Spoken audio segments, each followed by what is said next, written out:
Fala galera, tudo bem com vocês? É o seguinte, tudo que você estuda dentro de uma fundamentação científica faz sentido. Quando você pega informações soltas, científicas, mas que parecem não ter sentido porque não se conectam, ocorrem dois problemas aí.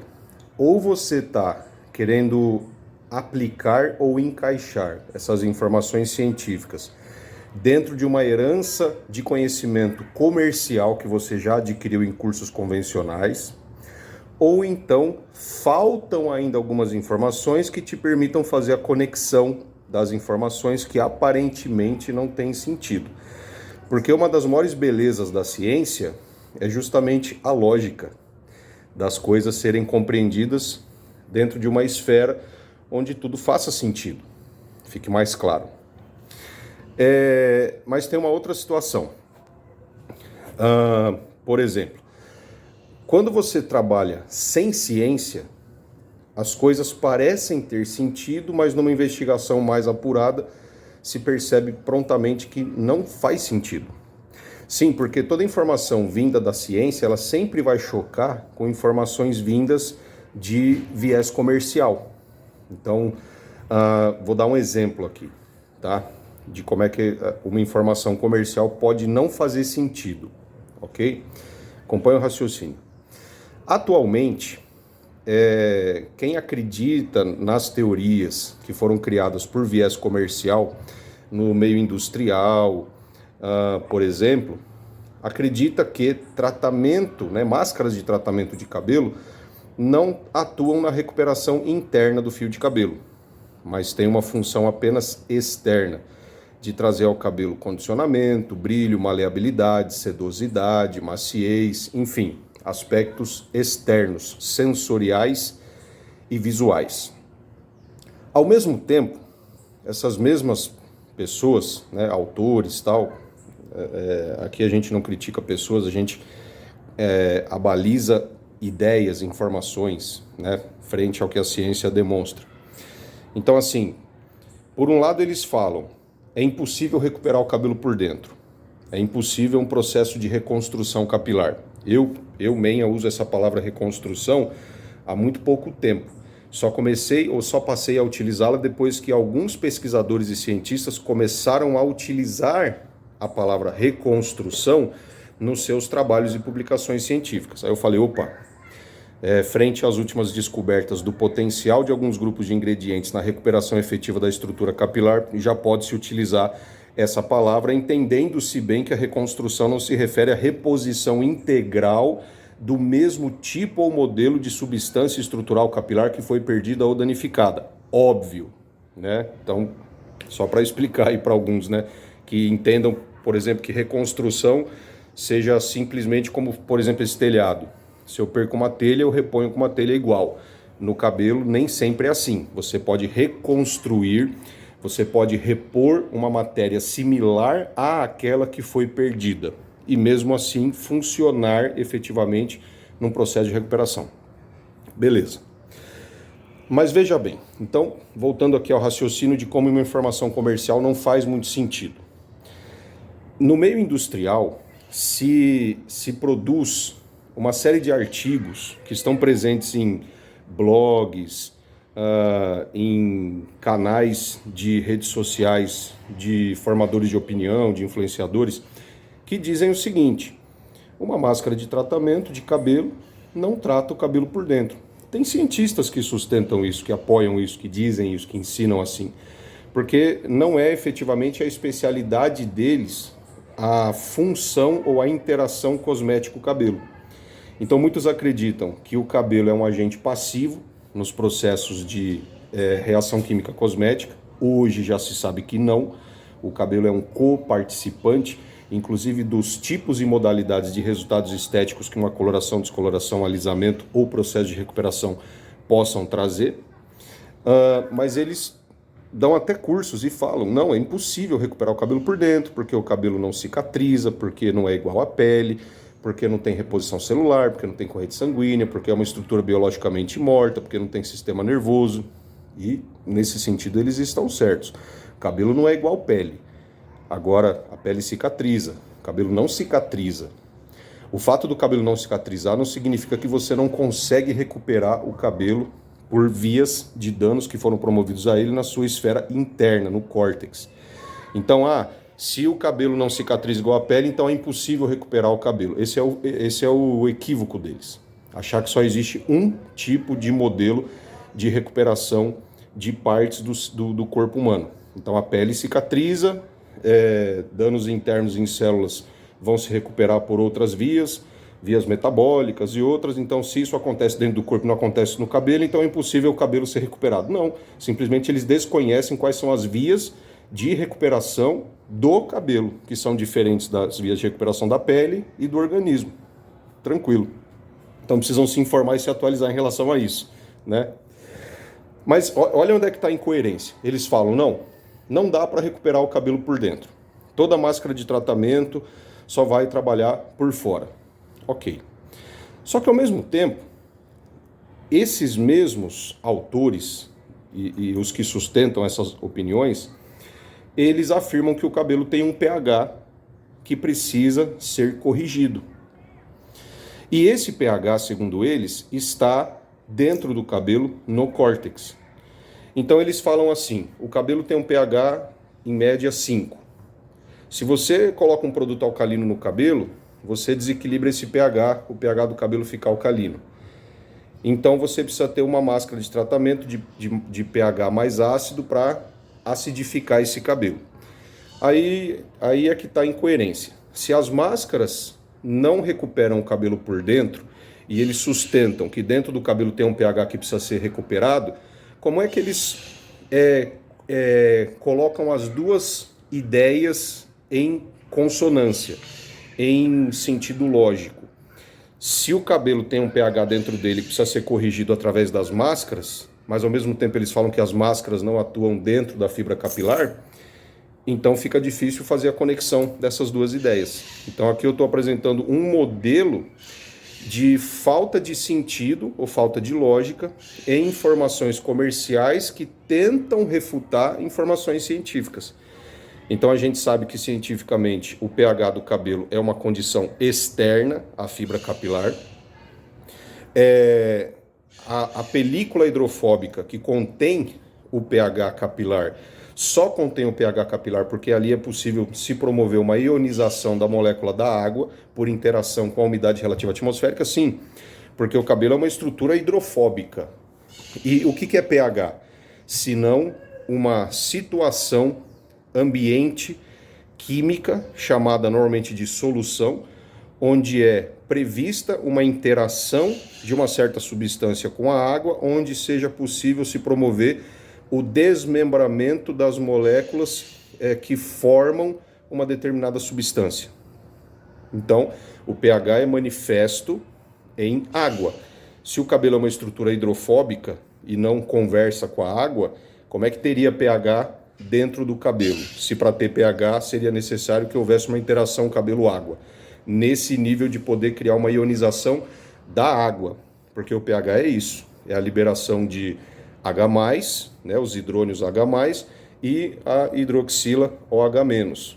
Então, H+ com OH- dá 2 Hs e um O, H2O. O que é o H+ e o OH-? Senão a molécula d'água H2O ionizada, separada, quebrada. Correto? Então a gente sabe pela ciência que o pH capilar fica nessa camadinha externa. Essa camadinha externa, chamada camada 18-6 ou camada F, depende da literatura, ela é fácil ou difícil de ser perdida? Depende. Existem vias de reações químicas que não conseguem mexer nessa camada, porque ela guarda uma certa resistência, e existem certas vias de reações químicas cosméticas onde essa camada pode ser comprometida, parcialmente, em pequena, média ou maior escala. Por exemplo, alguns trabalhos científicos apontam para experiências e ensaios feitos com shampoos de nível de adstringência acima da necessidade de limpeza de uma fibra capilar, onde não só se perdeu a camada 18-6, como se começou a criar desmembramentos da epicutícula, das camadas mais periféricas cuticulares, e também comprometendo parcialmente na esfera periférica, lipídios livres intercuticulares. Então, veja que a gente não pode falar a camada F ou a camada 18,6 sempre é fácil de perder ou sempre é difícil de perder. Ou se em um vídeo você me vê falando é difícil de perder ou não é fácil de perder, isso não é uma contradição. Você tem que entender que existem vias químicas cosméticas onde se perde com facilidade a camada F, enquanto em outras vias químicas cosméticas nem sequer se perde a camada F, né? Um processo de progressiva, por exemplo, existem ativos de alisamento que trabalham em pH ácido, onde você perde integralmente a camada F. Em outros processos de progressivas também que já trabalham com outro ativo, você não tem um comprometimento da camada F nem em escala parcial. Então, galera, que você, profissional cabeleireiro, possa se interessar em não se conformar em ter que terceirizar conhecimento para que você saiba as respostas que você tanto tem necessidade no seu dia a dia. E para qualquer informação que é fornecida, não absorva essa informação como uma esponja, né? Sem primeiro verificar da onde veio aquela informação, qual é a fonte, qual é a lógica, como é que isso se conecta com o que eu já sei, ou faz parte de um rol de conhecimento dentro de uma esfera de saberes que eu ainda não possuo. Se for esse o caso, você vai perceber que a informação que você vai receber, que você vai estar tendo acesso é contraditória ao que você aprendeu, e nesse momento a gente está tendo um honroso e desafiador convite para reavaliar aquilo que sabemos frente ao que a ciência apresenta, uma vez que a nossa profissão já faz décadas que está sendo vítima de um processo de desinformação científica, onde há campanhas e cursos para educar, entre aspas, o cabeleireiro através de uma série de informações construídas cujo objetivo principal é alavancar venda. Inclusive, eu já estava lendo um trabalho científico muito interessante, onde a autora coloca o seguinte: se a gente fosse começar a expor ao mercado tudo que a indústria cosmética promete, mas que cientificamente é impossível funcionar, muitos fabricantes iriam estar muito descontentes com a gente.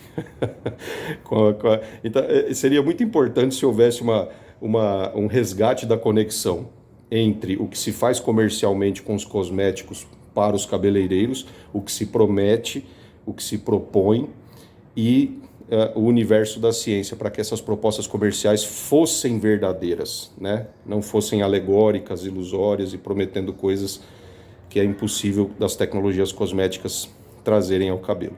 Mas tem muita coisa possível, né? E normalmente as empresas que investem muito em tecnologia não são aquelas mais robustas no seu investimento em marketing. E as empresas que mais têm recursos para investir em marketing são aquelas que não fazem grandes investimentos em tecnologia, mas investem em embalagem, posicionamento de marca e coisas assim. Então é bom que o cabeleireiro saiba estudar, que ele reconheça o valor e a necessidade do conhecimento ser seu, não ficar dependente de respostas prontas para perguntas pontuais, mas que ele possa trabalhar, estudar e investir em ser o detentor do conhecimento científico que dá base para a profissão que é sua, que ele exercita todos os dias, tá certo?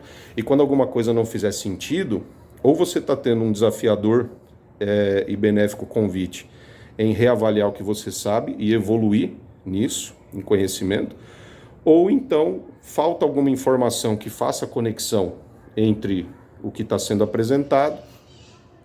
E, de qualquer forma, o cabeleireiro que está em busca de conhecimento nunca sairá perdendo, desde que ele abalize muito bem em quais fontes esse conhecimento está sendo buscado, né? Da onde esses conhecimentos estão vindo, tá certo? Mantenha uma saudável desconfiança de todos os seus educadores, porque os seus educadores, eles não são autores das informações que te fornecem. Os educadores são como carteiros que trazem da ciência a informação mastigada, simplificada e adaptada ao seu universo, do seu trabalho no salão de beleza. Então, essa saudável desconfiança faz com que nós possamos facilitar o processo de transmissão de informação, de conhecimento, o que significa ensino, né? E assim que a gente possa valorizar cada vez mais e sermos fãs da ciência, beleza? E que a esfera comercial cada vez melhor se posicione em relação a não contradizer a ciência querendo vender demais coisas que não fazem aquilo que se propõe. Quanto mais científica for a nossa profissão, quanto mais humanizada for a nossa profissão, mais nós vamos nos livrar de problemas que têm deixado muitos cabeleireiros constrangidos, ansiosos, deprimidos, chateados. Mais nós vamos conscientizar os nossos clientes do que eles realmente podem e devem esperar dos produtos cosméticos, níveis de durabilidade, teor de qualidade, especificidade de resultado para cada estrutura e tipo de cabelo que cada pessoa traz em si em um determinado momento da vida, porque ao longo da vida o cabelo de uma pessoa muda dramaticamente muitas vezes, e em tudo isso que a gente possa crescer, porque é só através da ciência que a nossa profissão vai crescer, gente. Não tem jeito, não tem como a gente fugir disso, porque essa é uma lei natural para qualquer segmento que traga utilidade honrosa e digna para o ser humano, no sentido de poder sobreviver de maneira justa, oferecendo para uma sociedade o que ela precisa, uma identificação visual das suas necessidades, da sua identidade essencial. Beleza? Então, confie sempre na ciência. E pergunte sempre, desconfie sempre, busque as fontes sempre. Os verdadeiros educadores nunca vão ficar ofendidos com as suas perguntas, nunca vão achar que você está querendo provocar, desafiar.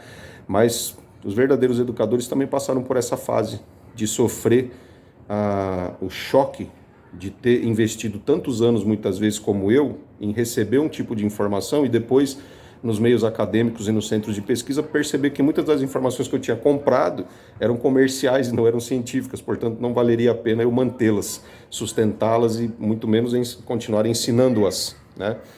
E é isso aí. Mais ciência, menos comércio, isso vai trazer muito mais coisas boas para todos. Tanto para as empresas que fornecem produtos, muito mais para o profissional cabeleireiro, detentor da informação que ele deve ser um patrimônio profissional particular, e mais ainda para os nossos clientes que vão estar cada vez mais maravilhados, contentes, surpresos e realmente querendo irresistivelmente indicar você para mais novas pessoas. Valeu, galera. Bora estudar, hein? Bora estudar, porque senão não vamos para frente. Um abraço.